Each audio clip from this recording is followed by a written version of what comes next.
We just want to shift gears real quick, Sasha, talk about regulation. I have some students in my crypto and DeFi academy, and some of them are, ex-Wall Street people and plugged into the US. And one of them told me that there will be stablecoin regulation from the US government by the end of the year. Do you believe that's true? Do you think regulation is important and necessary? And do you think it will make the market better and more liquid?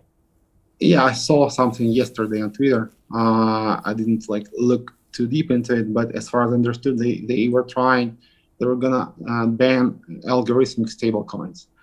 I think it's a bad move because it's impossible, So this is the same as banning Bitcoin.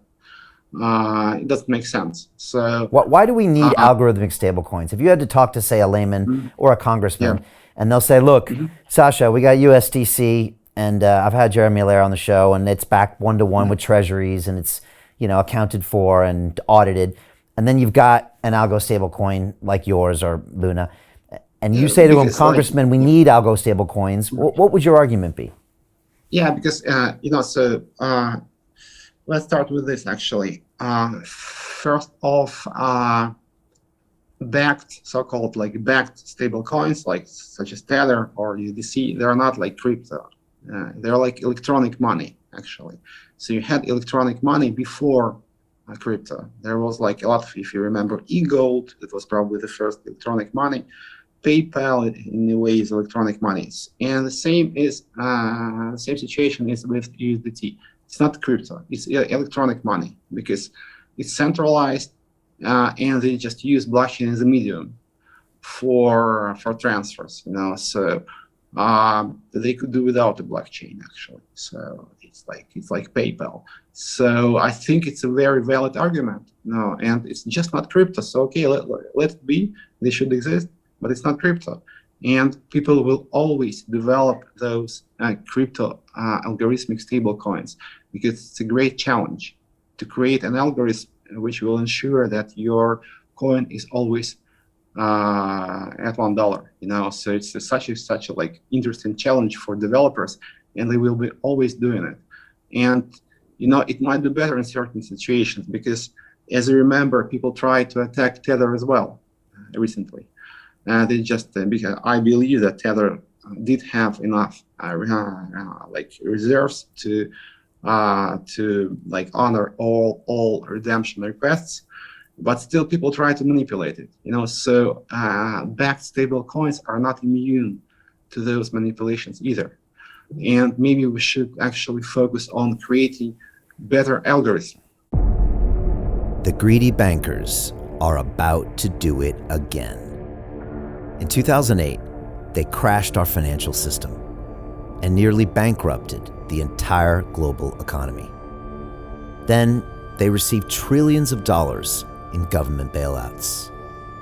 And after, they demanded fat bonuses paid for by you, the taxpayer.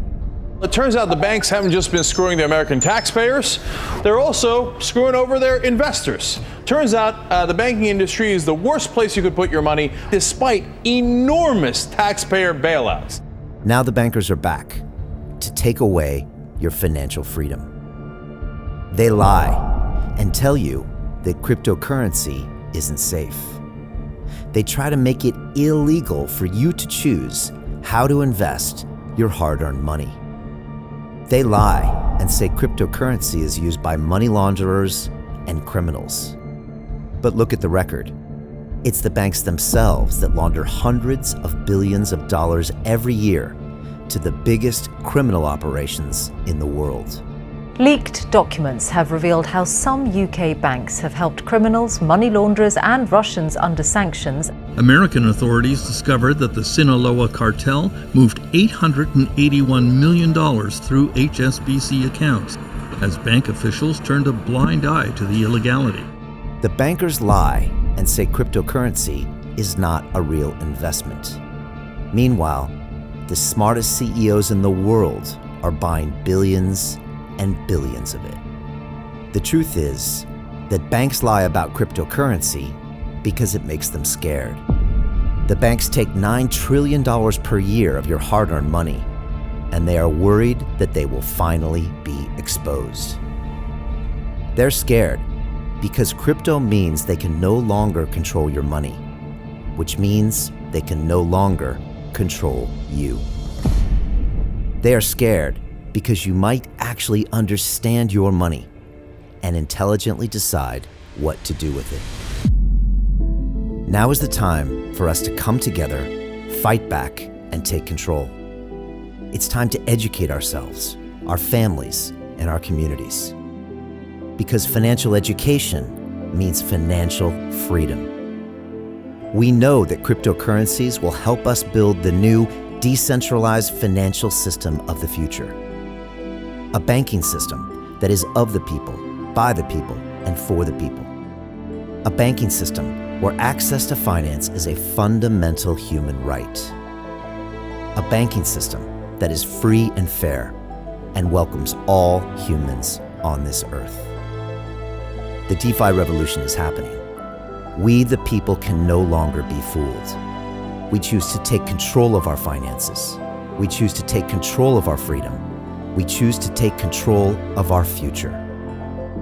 Join us, and let's take back our financial freedom forever.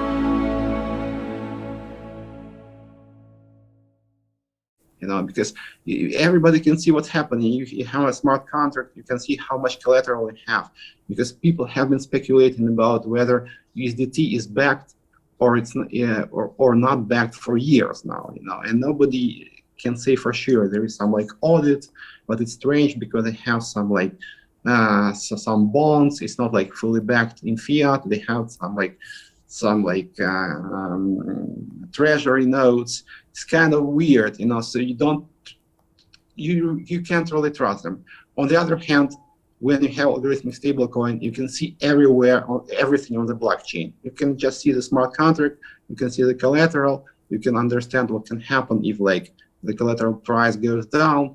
I think it might be even more safe, than centralized crypto, because in centralized crypto you have all those problems with bank runs, with counterparty risk, and crypto is about avoiding counterparty risk, at the beginning, and now we are back to the same problem that we started with. It's strange. So I think there has to be a different approach, and algorithmic stablecoins are here to stay, because even if they are banned, somebody will be developing them, because it's a great challenge and people need them as well, I think. Yeah, it's interesting you said that. Dan Moorhead of Pantera Capital, who's been on the show, wrote an article recently on their website and said he was trying to rebut a Wall Street Journal journalist that said DeFi broke. And he said, no, DeFi worked. CeFi broke. He said, look at Aave, look at MakerDAO, look at all these other places. These were over collateralized, and none of these failed because they were smart contracts on the blockchain. What failed were these CeFi institutions that were over leveraged. Absolutely.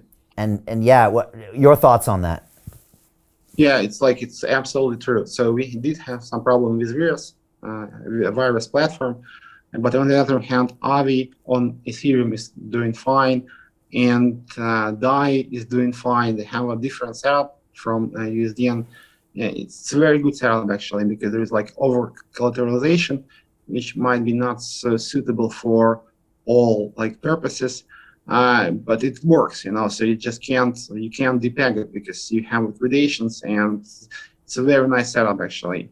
I started to appreciate the setup more now, and yeah, that's true, because you can see that curve, or if we just consider Ethereum ecosystem, if I forget about Waves and other ecosystems, on Ethereum you have curve working, you have Aave working, so basically nothing has changed.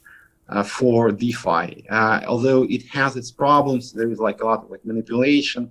I mentioned too simple token governance that can be manipulated, but it's still quite robust compared to centralized exchanges and centralized products. So yeah, I fully agree. So DeFi basically is doing I can say that it's doing fine, but it's doing much better than any attempts to make some kind of centralized products on top of crypto.